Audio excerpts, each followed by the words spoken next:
Sumainyo ang Panginoon. Ang mabuting balita ng Panginoon ayon kay San Marcos.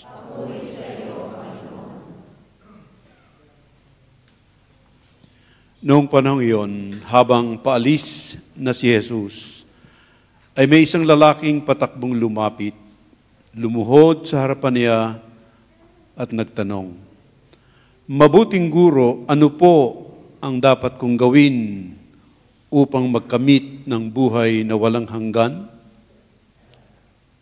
Sumagot si Jesus, "Bakit mo ko tinatawag na mabuti? Walang mabuti kundi ang Diyos.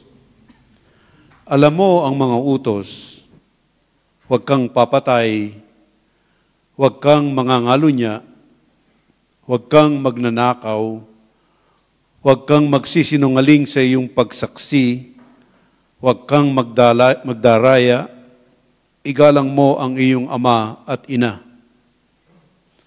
"Guro," sabi ng lalaki, "ang lahat pong yan ay tinutupad ko na mula pa sa aking pagkabata." Magiliw siyang tiningnan ni Jesus at sinabi sa kanya, "Isang bagay pa ang kulang sa iyo.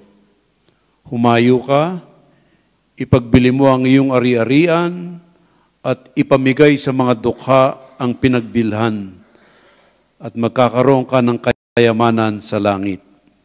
Pagkatapos, bumalik ka at sumunod sa akin." Namanglaw ang lalaki nang marinig ito at malungkot na umalis sapagkat siya'y napakayaman.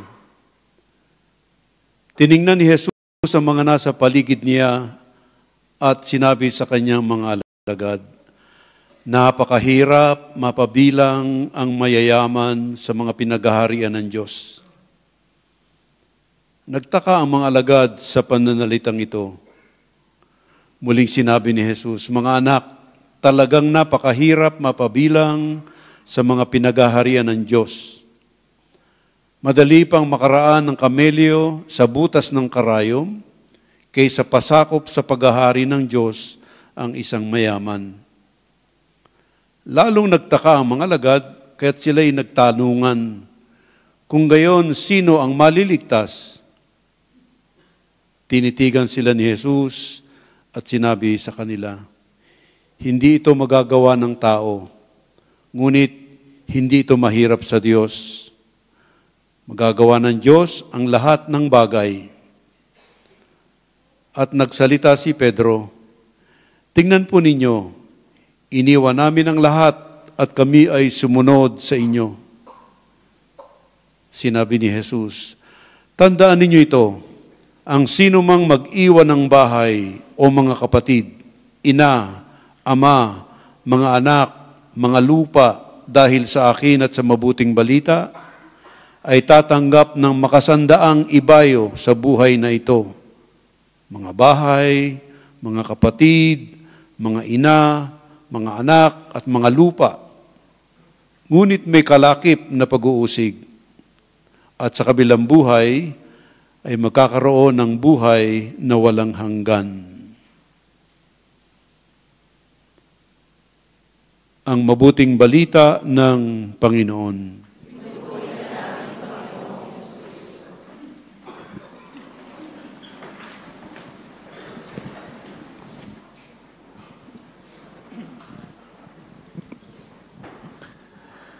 Magandang gabi po sa inyong lahat.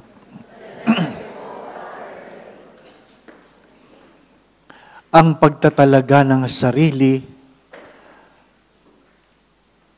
ay sumasagot sa dalawang tanong. Kanino at ano? Kanino at ano? Kanino mo tinatalaga ang iyong sarili?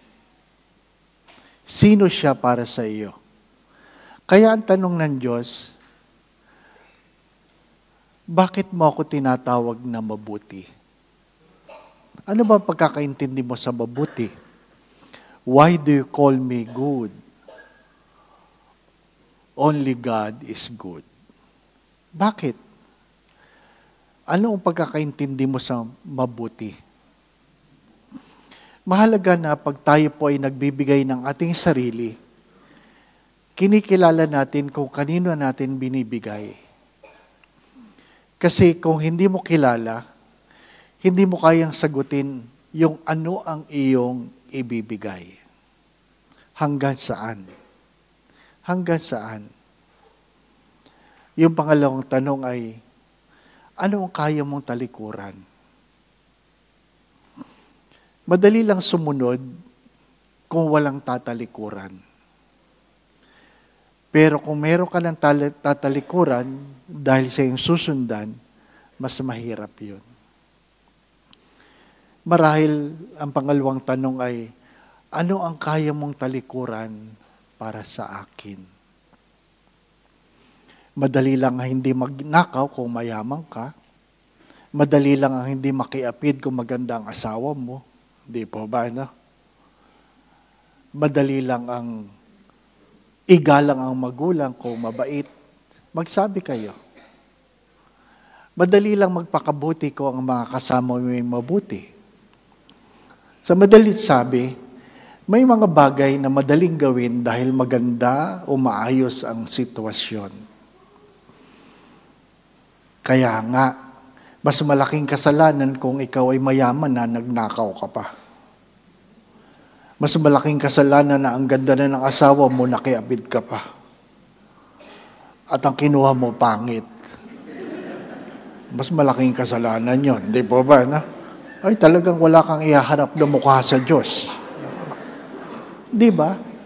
Kaya pag ikaw ay gagawa ng kasalanan, itatanong mo, bakit? Bakit? Di ba? Ano ang kaya mong iwanan? Sino ang pwede mag-fasting? Di ba yun ang tanong, di po ba? Sino ba ang pwede mag-ayuno? Yun lang, ang pwede lang mag-ayuno, yun lang mayroong kinakain. Kasi kung wala kang makakainin, hindi ka pwede mag-fasting. Di po ba? Hindi ako kakain ngayon. Fasting ako. Di ba? Ano dapat kakainin mo? Wala. Di ba? Sino lang ang pwede bumaba sa first floor? Yung may second floor. Hindi naman mahirap intindihin yun. Yung tinatanong ng Diyos, ay, napakaganda ng iyong sitwasyon sa buhay. Pero kung hinihingi ko sa iyo ang iyong yaman, bitawan mo yung iyong yaman, ipagbili mo yung ari-arian, ha? Mabuti sana kung ipagbili mo yung ari-arian at ilagay mo sa bangko yung pinagbilhan, maintindihan mo. Pero ipagbili mo yung ari-arian, ipamigay mo sa mahihirap, ay parang mahirap yun. Mga minamahal na mga kapatid, if you want to give yourself to God, you must be willing to lose everything. Not just sin. Nadinig nyo na ito, madalas ko itong sinasabi. If you lose money, you lose nothing. If you lose your health, you lose something. But if you lose your character, you have lost everything.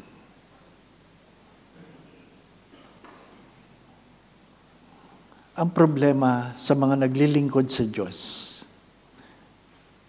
ang unang binibitawan ay pagkatao. Dapat yun ang hindi mo pinamimigay.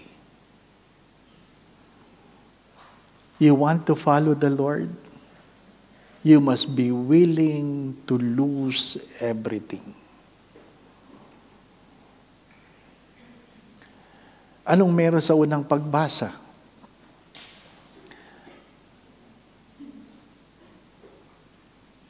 Dapat meron kang karunungan para magawa mo kung ano ang tama. Alam natin yon. Ang matalino ay alam ang tama at mali. Ang marunong ay ginagawa ang tama, iniiwasan ang mali. Madali lang ang maging matalino. Mahirap maging marunong.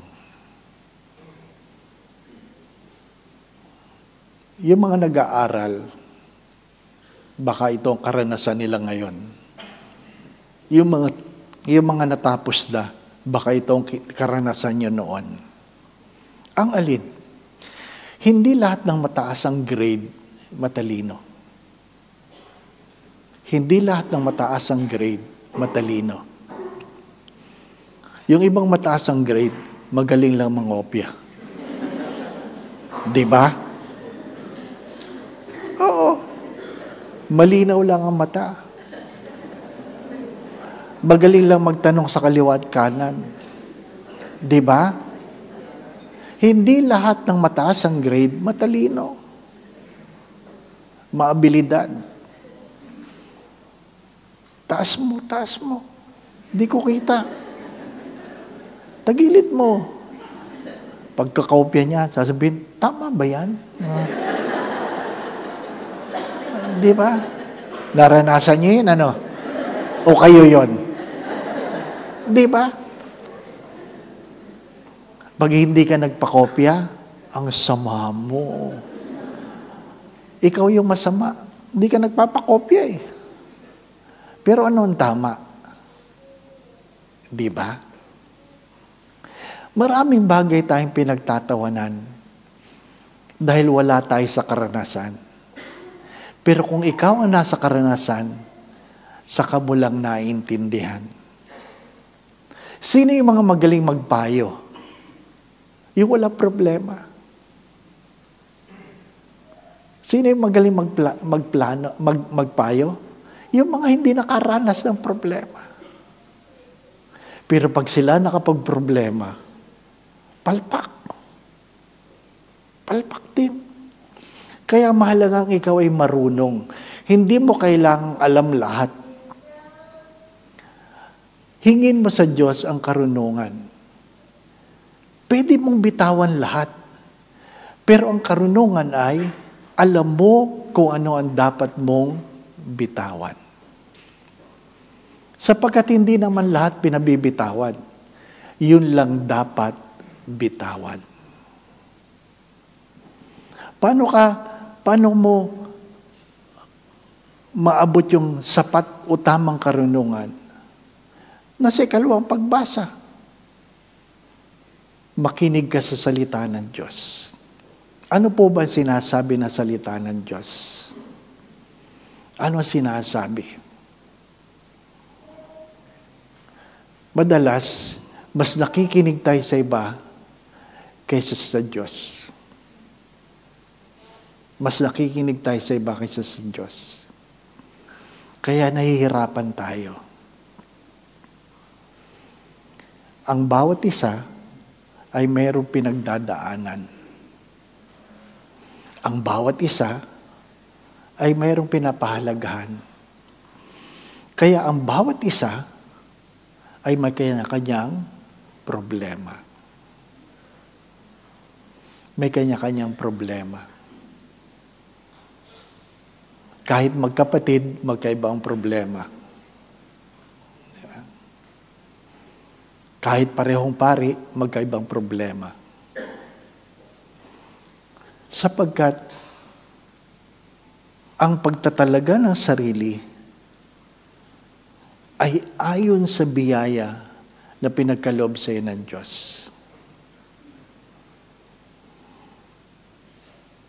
Madali lang ang sumunod sa Diyos. Kanina, sabi, "Uy, pagpariin mo ito ha." Madali lang sumagot na, oo. Madali lang. Lalo ni mga magulang, oo. Hindi sila yung magpapari. Hindi pa ba na? Oo. Yung bata naman, hindi pa niya lubos na iisip kung magpapari siya. Oo. Di ba? Ang mahirap nun pag ikaw ay umibig na. Ay, may pagpipilian ka na, di ba ba? No? Mahirap na. Yung mga may asawa, palagi ko yan sinasabi, di ba? Madali lang pakasalan yung iisa lang ang iyong nakilala. Pero pag may pagpipilian ka na, ang hirap na. Sino kaya? Alin kaya sa dalawa? Ito o ito? Ito. Di ba na? Ito ay hindi yan. Pag may pagpipilian na, mahirap na. Nagagalit nga yung iba eh. Na alin?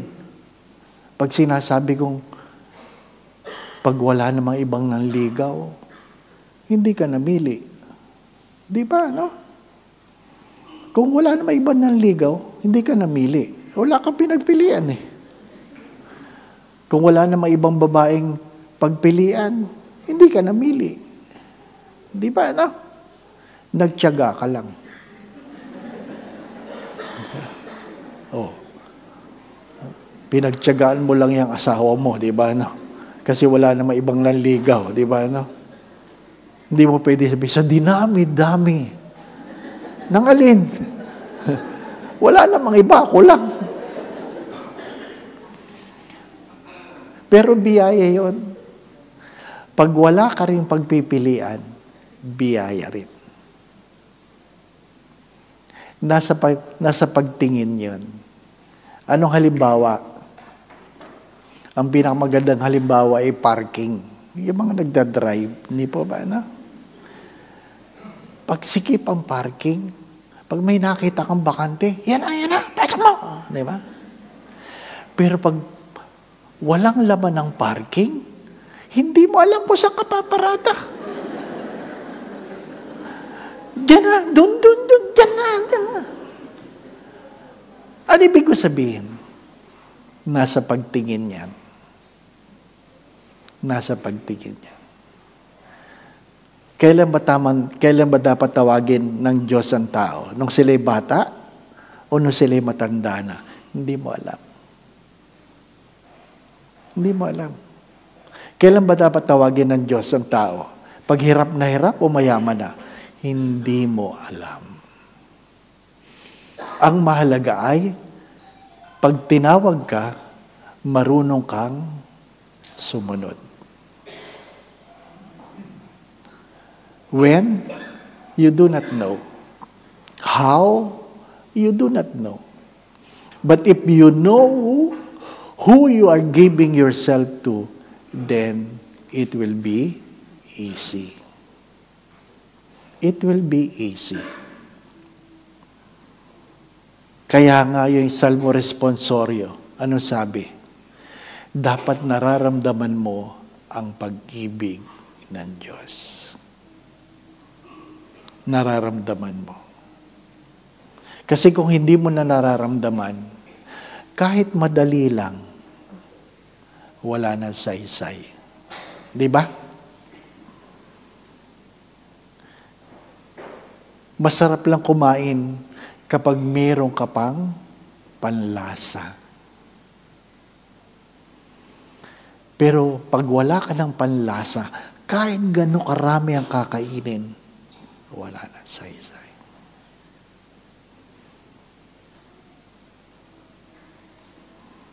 I hope you begin by asking the grace to know why God is good. Sa gabing ito, itanong mo, bakit ba mabuti ang Diyos?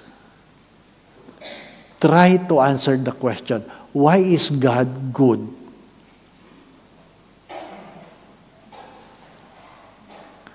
Madali yung, God is good. All the time. All the time. God is good. Pero ang tanong, why is God good? Yun ang tanong sa gabing ito. If you cannot settle and answer the question, then it will be difficult for you to be commissioned. Go home and ask the question tonight, why is God good? Why is God good? And when you're able to answer the question, you answer the question, what am I willing to give? After my stroke, ito na palagi ko example. Ang alin? Lahat tayo may problema. Lahat may problema. Bata, matanda, lahat may problema. Kung meron ka may 100 problema, I hope hindi. Pero kahit gaano karami ang problema mo, kung meron ka mang ganong karaming problema, the moment you get sick, all your problems will be erased.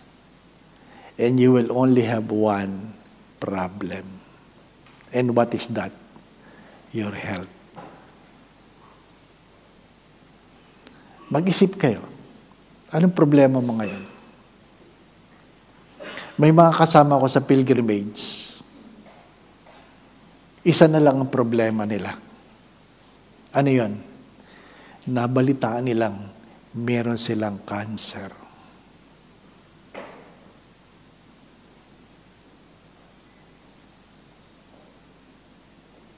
Anong problema mo?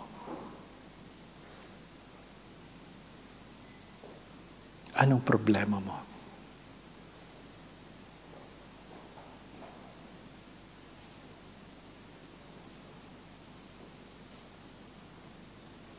Sometimes, we fail to be grateful because we are so concerned with so many things. And we forget to answer the question, why God is good. Why God is good. Amen. Binasa ni Father Troy yung long version ng gospel. Ano pa? Kaya naputol na doon. Ano po? Nakalagay doon, ang sino mang mag-iwan ng kapatid, anak, ano pa? Magulang, lupa, bahay, ay babalik ng 100 times, no? Hindi sinabi doon mag-iwan ng asawa.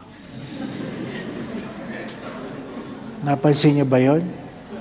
Hindi bahagi, hindi kasali yung mag-iiwan ng asawa.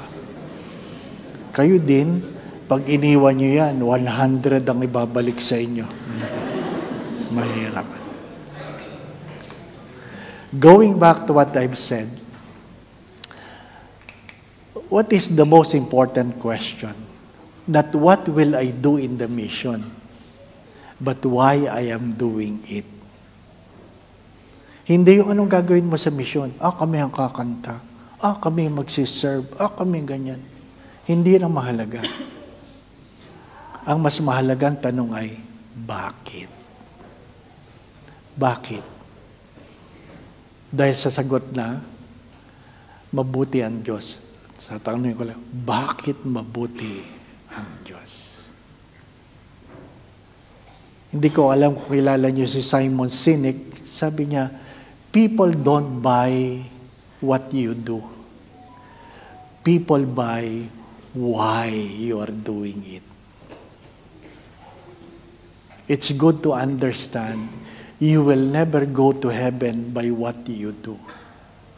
You will go to heaven by why you are doing it.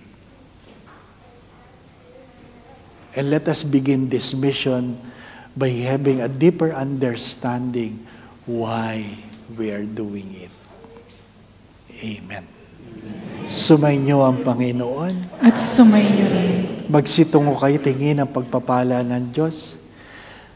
Naway ingatan kayo ng Diyos. Ilayo kayo ng Diyos sa lahat ng uri ng kapahamakan. Patuloy kayong pagkalaban ng kalakasan, kalusugan, at kung sino man sa inyong may karamdaman. Sa makapangyarihang pangalan ni Jesus na taga Nazaret, pagkalaban ka ng Diyos ng kagalingan. Gabayan kayo sa inyong mga iniisip at ginagawa. Kung meron man kayong mga pinagdadaan ng suliranin o pagsubok, tuwang nawa kayo ng Diyos, alisinan niyong mga pagkatakot at pangamba. Dagdagan nawa ng Diyos ang inyong mga pananalig at pananampalataya sa Kanya.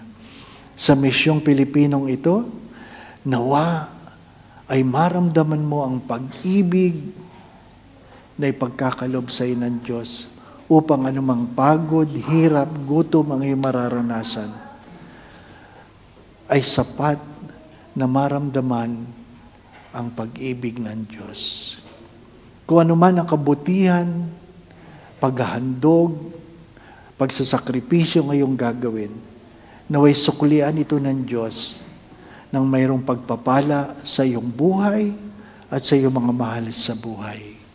Sa tulong at panalangin mga banal, lalong-lalo na ng mahal na biren, gaya din ni San Jose, ang tapat niyang esposo, ni Santa Teres, ang ating patron, kayo ang inyong pamilya, kanyang pagpalain sa ngalan ng Ama at ng Anak at ng Espiritu Santo.